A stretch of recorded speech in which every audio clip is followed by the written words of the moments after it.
Welcome back for another episode, Spirit Bus 33 fam.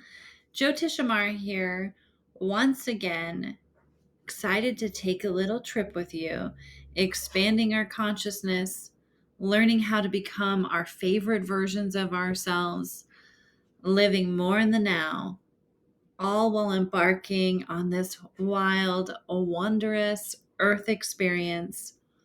Join me each week-ish as we evolve together, exploring Toltec, holistic, interdimensional, Eastern, Western, spiritual minded thinking and practices.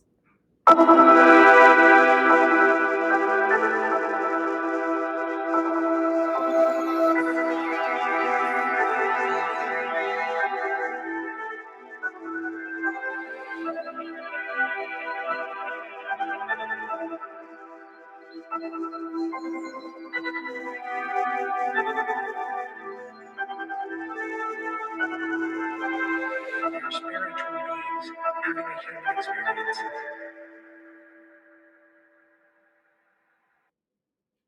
Thank you for being here. Thank you for having this earth experience, same time as me. Oh, Arkansas. Gosh, this is like really a lovely state. There is something so incredibly comforting to me about Southern accents. So much so that I even recently requested that my chat GBT provide my requested information to me with a Southern draw. It doesn't quite hit the same, but I don't know. This must be my family's Kansas roots, or one of my cousins was even telling me through ancestry.com that he had found that we had roots to kind of Mississippi, or I don't know, there must be something that just brings my nervous system into this kind of relaxed, like calm, parasympathetic nervous system state when I hear this accent.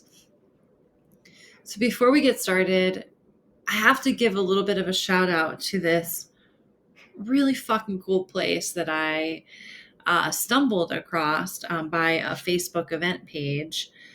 So if you're ever in Russellville, Arkansas, I definitely encourage you to check out Atomic Squid Metaphysical Shop. So I attended this psychic party there, and I gotta say, originally I just went to like practice the art of not isolating. And I ended up being truly in awe at the really authentic gifts that the hosts all had. Extremely spot on. Krista Lindenberg, Gypsy Don Myers, Paranormal Solutions. Stumbled on that a little bit, but I'm going to get the name of the shop, into the episode notes. If you want to check out their Facebook pages, or I don't know, if you happen to be in Russellville, Arkansas, or near it, I would stop in that shop. I mean, when you walk in there, it's so beautiful. It's such a vibe. Yeah, I'm even going to be attending one of their upcoming women's circles. I'm totally geeked about it. You're probably going to hear about it, because I'm sure it's going to have the same energy. So, okay. So here we are, another day on Earth. We're doing this Earth experience thing. Second episode, diving into transurfing. If you're just catching this, like, it'd be cool if you listen to the episode before. It gives you like a little intro. But either way, it's going to make sense to you regardless if we're speaking the same language, if we're, dialed into the same frequency on the same radio station. So a reminder of where we left off, some little bullet points.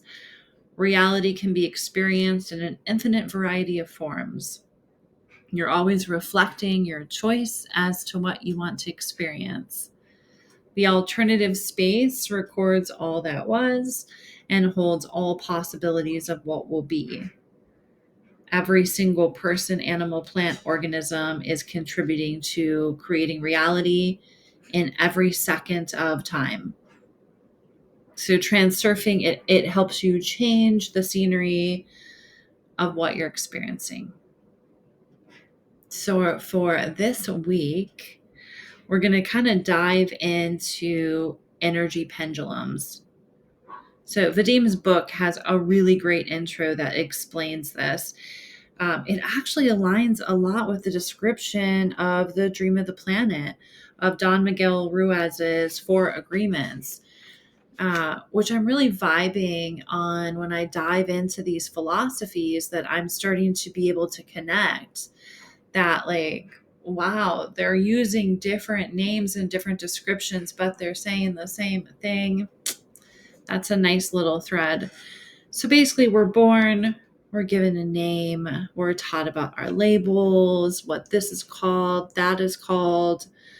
You know, we're defined by language, by the dream that our caregivers believe in. And then after some time, we shift, we grow, we start to define ourselves in other ways. We meet people with similar definitions. Perhaps maybe their religion, political views are similar. And then we join in this big energy ball of sorts, a big dream, an earth illusion, an experience.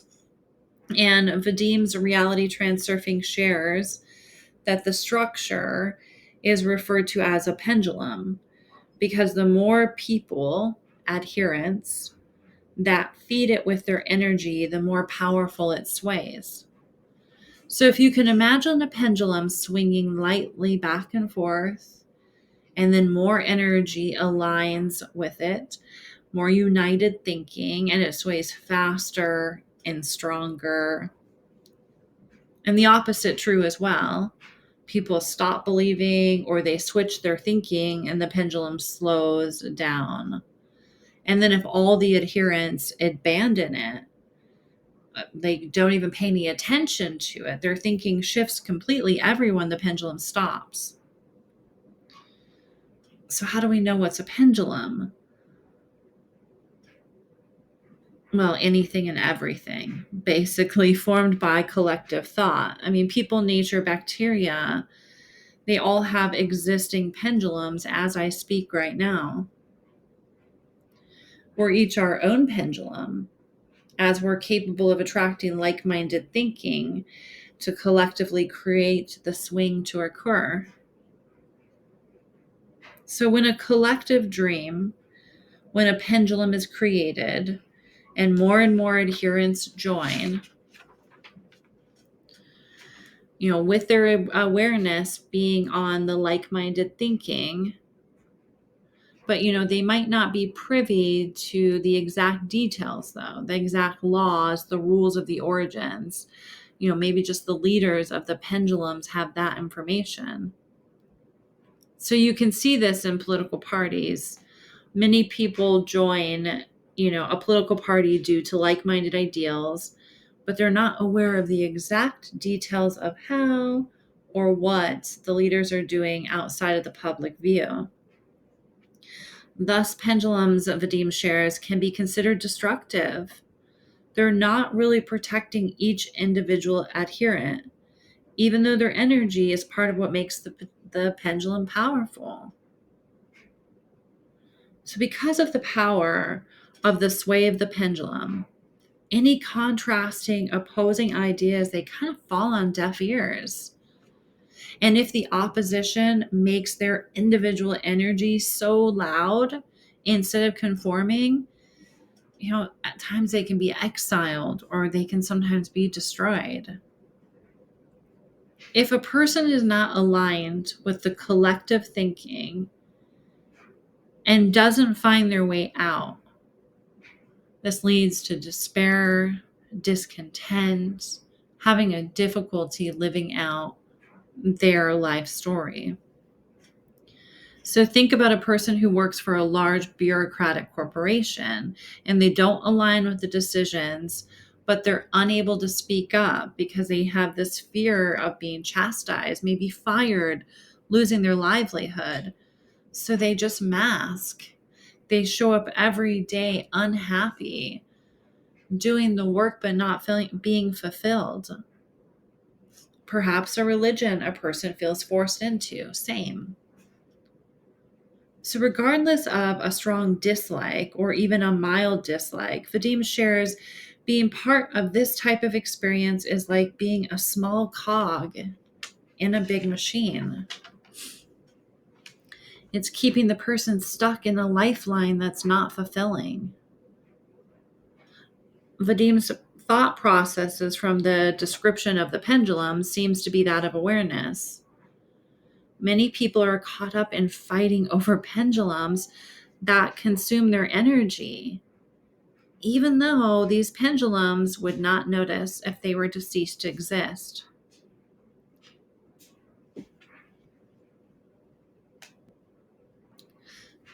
So Vadim gives a little bit of a warning to, only enter the sway of a pendulum if it's beneficial, if you are completely aligned. He shares the warning signs of destructive pendulums. They're often, they push out hate for others, division. They try in really unethical ways to promote, to get more people on board, more energy. Pendulums also distract people from having their own reality, from pursuing their own dream, their own independence. People get caught up in talking about the pendulum. It becomes their identity, unable to take in new information that might contradict the laws, the rules, the energy, the dream. They get caught up in pendulum wars, pendulum against one another, even when solid evidence contradicts an already formed pendulum. Even if it would benefit the majority of the adherents, the pendulum will keep their power in a way to just not lose their control. And then these pendulums, they reward within, bringing power to those that keep this way going strong. And other adherents kind of reap only the benefits of just feeling right, having that feeling of righteousness, of being part of something. Now, to understand Vadim's philosophy here about pendulums, how they gain more and more strength, I like this section on page 46 in his book. It's helpful. He shares this. Imagine a group of older ladies sitting on a bench. They're criticizing the government. They're obviously not adherents to the government pendulum. They hate it for a number of reasons. However, what happened is that these ladies criticized the government for being so inept, corrupt, cynical, stupid. And in doing so, they emit intense thought energy at the frequency of the pendulum. It doesn't matter to the pendulum which side you rock it from. It can use both positive or negative energy just as long as that energy is resonant with its own. So, thinking about this, we might be able to understand through perhaps maybe celebrity culture. Even negative attention drives up sales, increases energy. An example that comes to mind during COVID is the toilet paper frenzy. It had a mixture of positive, let's stock up to be prepared, to negative, there's going to be a shortage, that led to this huge energy surge impacting the experience. So fear is described to get the pendulum to swing the hardest. And interesting, isn't it? If you take a little step back and you see how our media and our news works in this fear-based energy way. Guilt, shame, worry, also powerful. And then there's habits. A person may continue to put their energy into the swinging pendulum out of just pure habit. Vadim calls same like habits an illusion of comfort. It's easier to just do the same old, same old. Keep using the same neural pathways instead of feeling the discomfort of change. So this might be a good moment to just pause so you can do some kind of internal pondering of the pendulums that you're a part of. Either you're fully on immersed in them, you feel aligned, you're good with it, you know you're a part of this swing back and forth. Cool. But if you're unaligned, or if you're feeding it by spending or sending your energy to it in a negative way, or you're providing it attention, good time to just kind of step back and what are these pendulums? We can even step out of Transurfing deep dive for a moment and just look at this all from a different lens. We have a certain amount of awake time every day. Each day, we have a choice of what we want to participate in. Remember, 80,000 thoughts per day. Most of them are the same day to day. So, habits. We can think of our repetitive behaviors, thoughts, as pendulums. We were taught, we were conditioned to have them. If they're good, swell. But if they're destructive, how can we focus on changing them, being free, becoming our favorite version of ourselves if we're wrapped up in pendulums that are taking all of our free energy? So just ponder, where is your energy going? Are you spending your energy creating for you, for your loved ones? Or are you focused being liked? Or are you focused being a cog in a big machine? Or are you just wrapped up in all the messy drama of this earth experience that is only disrupting your nervous system? It's only increasing your cortisol. Good things to ponder here. Let's do a reading. First card, the Creator. I think this is a great card for this episode. Because I think it's important for us to recognize, earlier when I mentioned, we can be our own pendulum. And it doesn't mean, and I know we're going to get further into the Transurfing philosophy, and I don't know what his take is going to be on this, but I don't think that we need to form destructive pendulums. I think that we can back out of these old ways of thinking and we can really start to be the creator of our own pendulum, not gathering people in a destructive way, but coming together in a way of community, in a way of seeing each other as an independent and different strengths and ideas. The next card, turning in. A powerful card that has repeated a few times in my week. It's a big call to trust your intuition. If you want to be your own pendulum, you can take bits and pieces of things that you're learning with skepticism, though, with being able to step out of, I read it, it must be true. They have this degree, they must be right, is really turning inward and really like putting some silence, some barrier around all of the opinions swirling around you and learning to trust your intuition so that you can be authentic in your pendulum swing and your own vibe. The last card, interesting, the burden, is really looking at what is holding you back.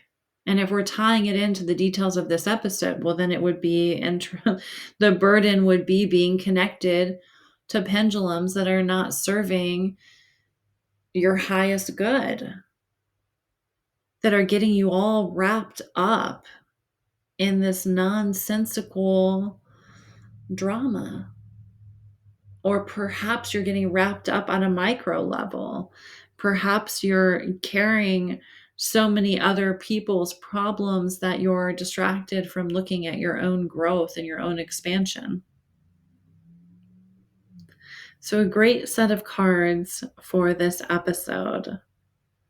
You're the creator of your reality.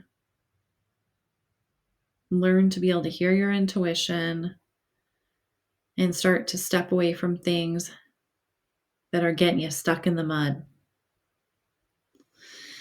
Well, I'm excited to see how this takes a turn next. And this has been great to be able to take a little deep dive in this Transurfing and whatever else happens. Who knows? Like, I'm not sure what's happening here week to week.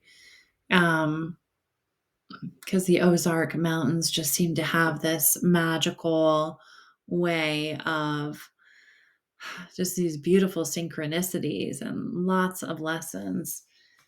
Definitely recommend spending a little bit of time here if you get the chance. Well, thanks for taking a little ride on this bus. Thank you for being on that same radio station as me, that same frequency. Leave a comment. Let me know you're here. I always appreciate to hear from people, especially when they're listening to the entire episode. And I love to hear your feedback. Yeah, take care.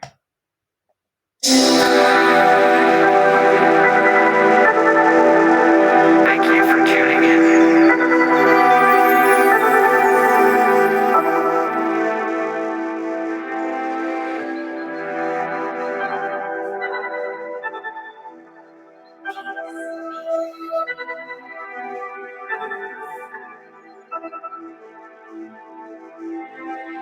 Your spiritual beings having a human experience.